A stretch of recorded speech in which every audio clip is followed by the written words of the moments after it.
జై సాయి మాస్టర్. జై గురుదేవ దత్త. అనేక జన్మ సంప్రాప్త కర్మబంధ విదాహినే జ్ఞానానల ప్రభావేన తస్మై శ్రీ గురవే నమః.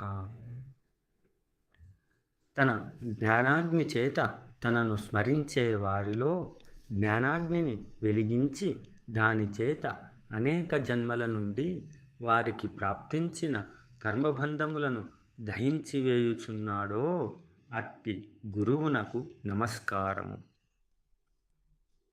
ఒక దీపము తన యొక్క అగ్ని చేత మరి ఒక దీపమును ఎట్లు వెలిగించుచున్నదో అట్లే గురువు కూడా శిష్యునిలో జ్ఞానాగ్నిని వెలిగించును.